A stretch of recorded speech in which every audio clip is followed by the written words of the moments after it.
Hola chicos, literatura 111. Seguimos con los autores de novela realista. En el primer periodo, ya recuerdas que había 3 periodos. En este primero era el de los que todavía se les notaba que habían estado influidos por el periodo anterior, que era el romanticismo.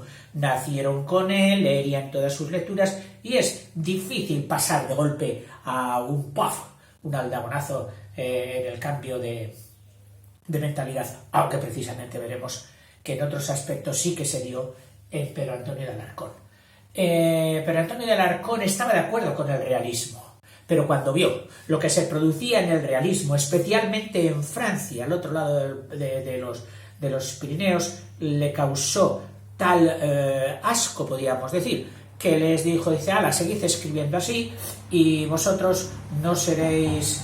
Me parece que les dijo una frase parecida, los representantes mundiales de la novela realista, sino de la novela sucia, de la novela asquerosa. Es decir, repudiaba el naturalismo, que fue el exceso de realismo. Y entonces él dice que la realidad sí está muy bien, e incluso se puede hacer didáctica, se puede hacer proselitismo hacia una moral, pero ante todo poetizada.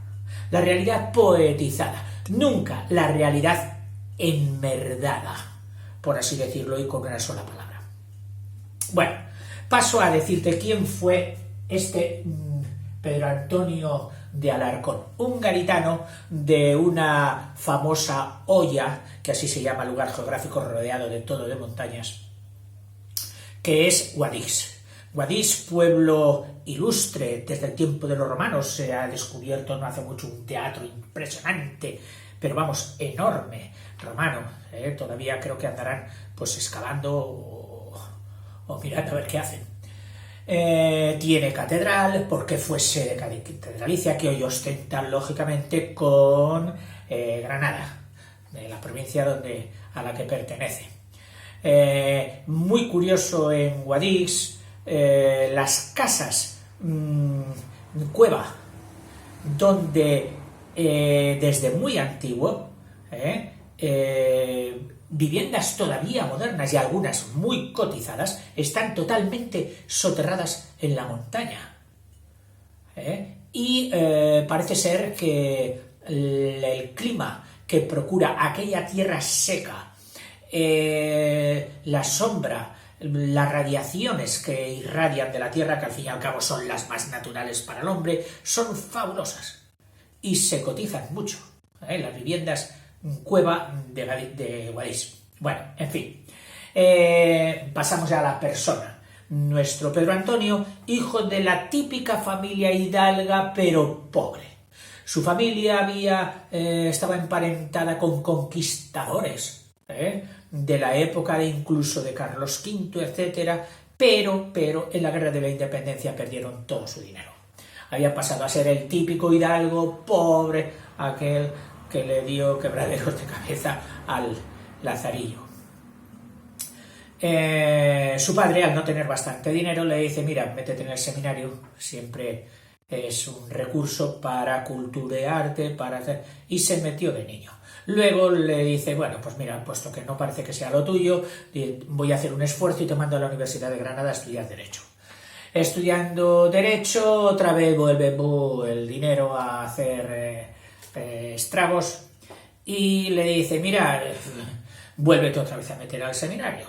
Se mete en el seminario, pero acaba concluyendo que aquello no era lo suyo y se marcha a Cádiz, donde funda un periódico, porque lo que en realidad a él le iba era, incluso ya en el seminario, había estado haciendo sus conatos, sus primeros escarceos de literato, escribiendo teatro, creo, aunque no tuvo, luego en esas primeras obras no tuvo mucho éxito.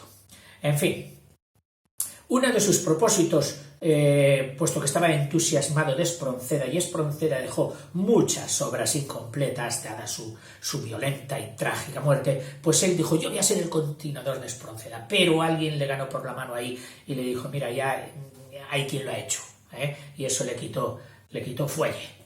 fracasa en Madrid, donde había ido, y se vuelve a Granada, y allí en Granada encabeza todo lo revolucionario que encuentre. Es revolucionario, yo al frente.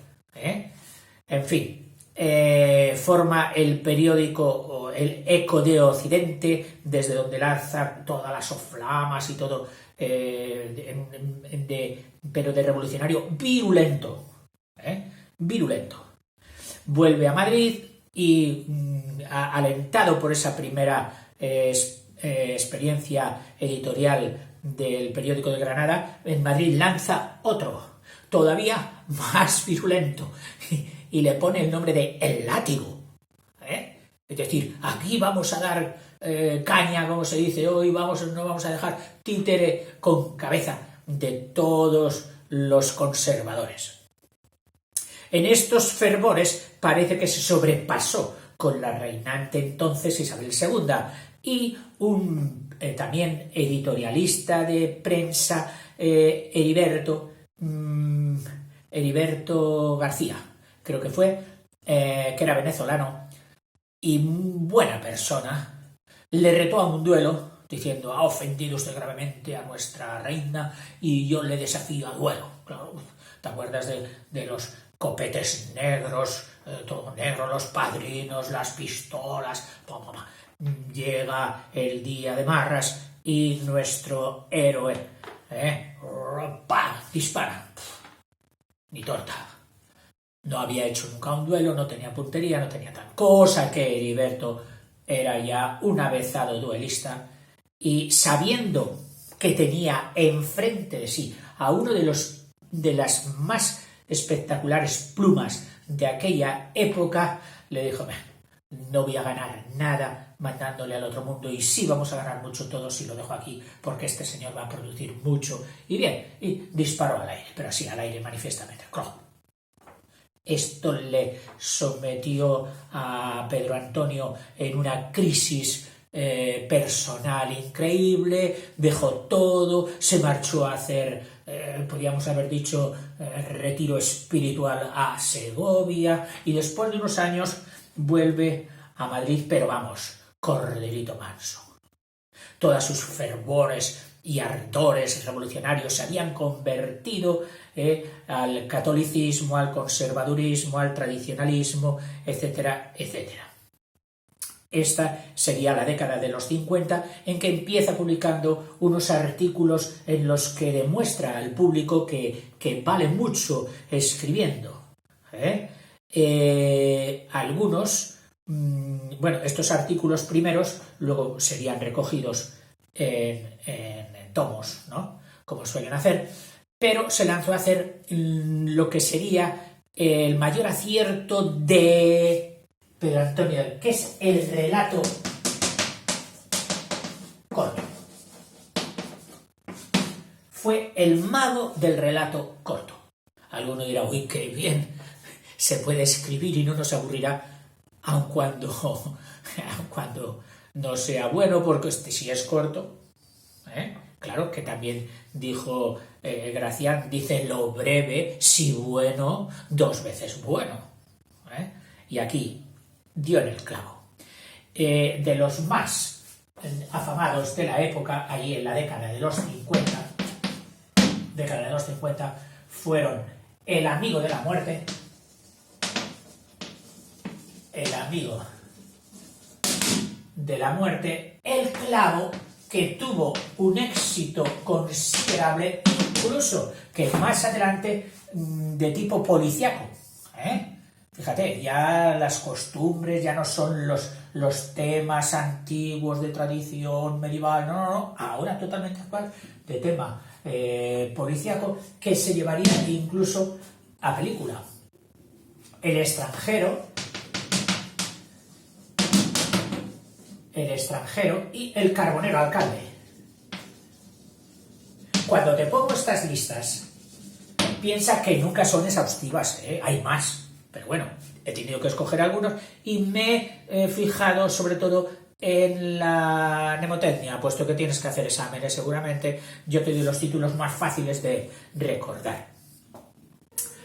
Luego, en el año 57, ya, es decir, en el año 57, se inicia en el teatro.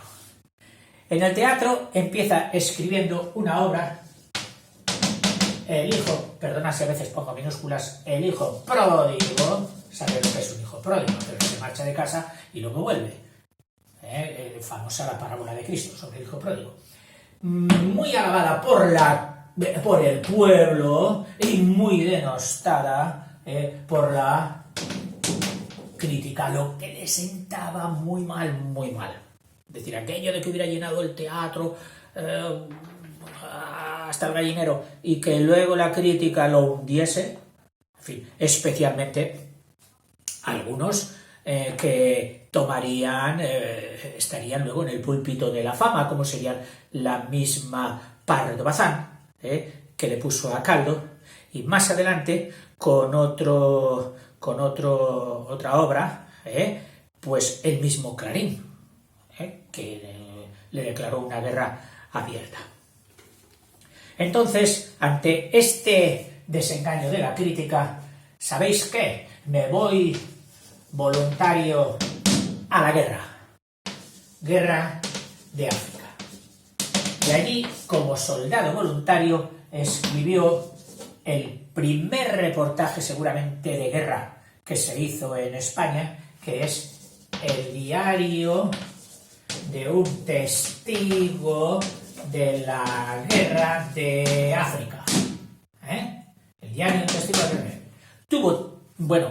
Tuvo la, no iba a decir suerte, tuvo la desgracia de ser herido, y volvió a España condecorado. Soltó este libro, fue, una eclosión enorme en la sociedad española. Ediciones, fama y dinero que le dio. Al tener un poquillo más de dinero, el que siempre lo había pasado tan escaso, dijo, voy a viajar un poco. Y entonces se echó al género de libros de viaje, entre los que podemos destacar 2 o 3. Uno de Madrid a Nápoles, otro que haría bastante más tarde, 7 años o 8 más tarde, sobre un complejo de pueblos preciosos que hay en la Sierra Nevada de Granada, llamado Las Alpujarras, de mucha historia, con los moriscos, pero son unos pueblos geniales, maravillosos. Y otro que sencillamente tituló, pues, Más viajes por España. En el 63, prueba suerte con la política. Y nada más probar suerte, poniéndose del lado de los antimonárquicos, es desterrado a París. Pero como ya sabéis que en este siglo iba todo muy deprisa, unos suben, otros bajan, suben, aquello era de fiebre. Vuelve con la revolución del 68, la llamada Gloriosa, si recordáis, donde se expulsa a Isabel II. En el 74 tiene, las musas le vienen a ver y tiene, digamos, la obra más internacional y más espectacular de toda su vida, que es El sombrero de 3 picos. Una historia de un triángulo amoroso entre el molinero, su esposa y el corregidor, que seguramente, pues claro, pretendía a la esposa. Este libro, ya ves tú, tuvo tal éxito que en poco tiempo se hicieron hasta traducciones a 10 lenguas diferentes, muchísimas ediciones que le dieron, pues, mucho dinero.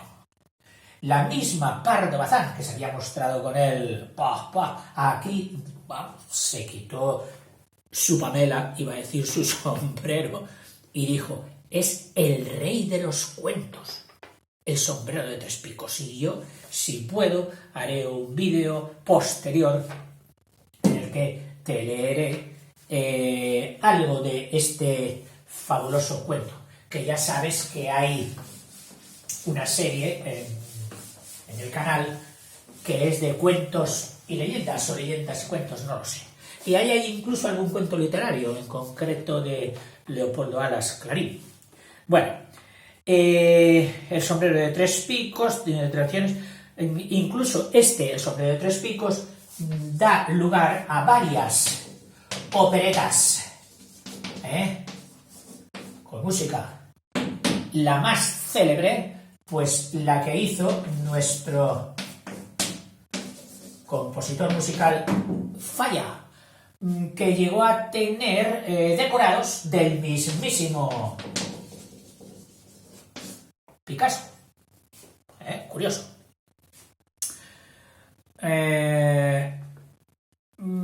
Sigue pasando el tiempo y ya en el 75 se echa a la novela. En la novela escribe primero lo que le salía del alma, y cuando lo escribe acaba haciendo pues prácticamente su autobiografía, que fue esta, El escándalo.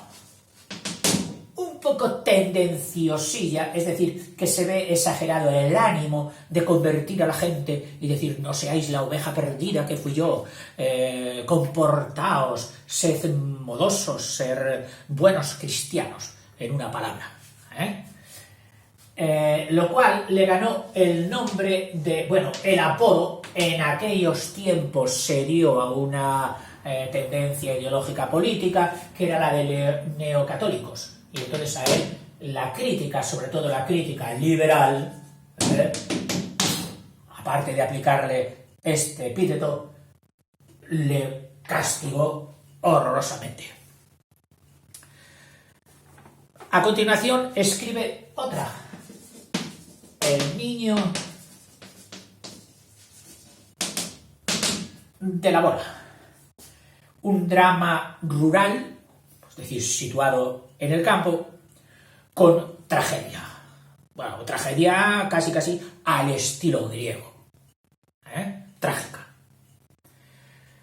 En el 75 también ingresa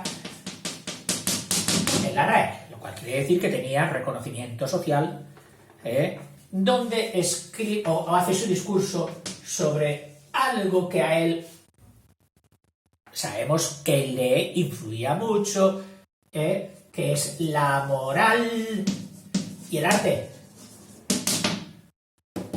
en su discurso en la Real Academia.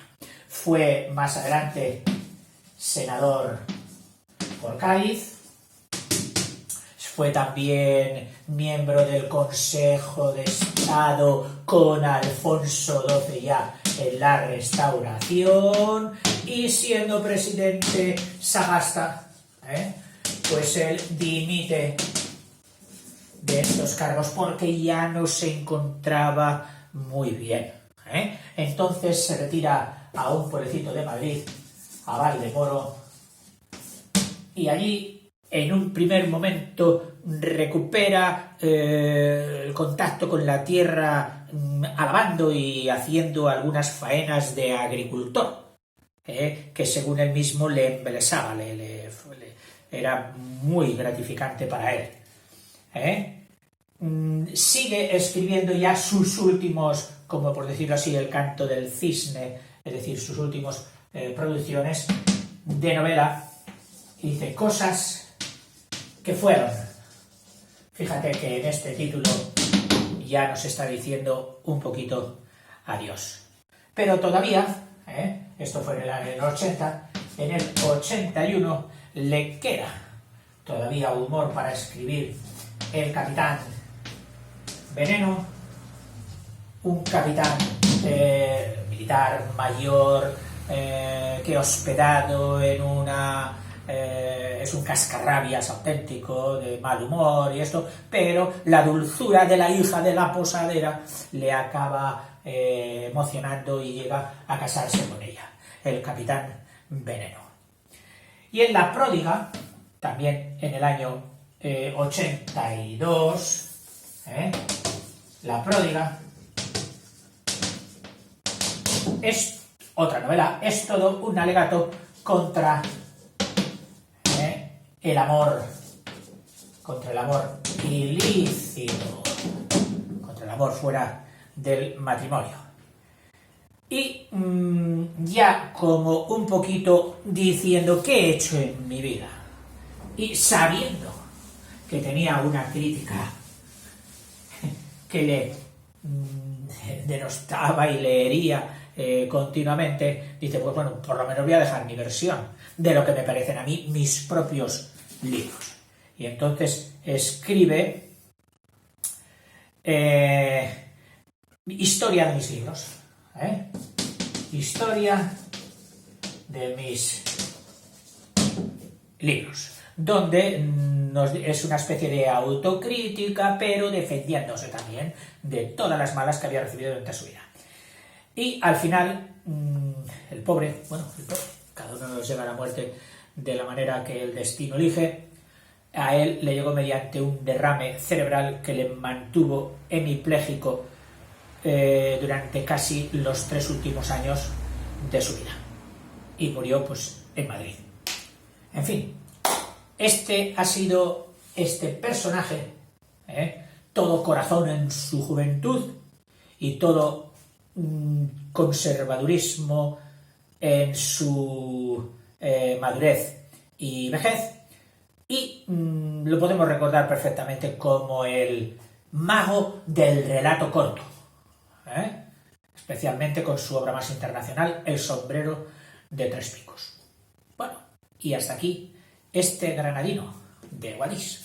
Hasta luego.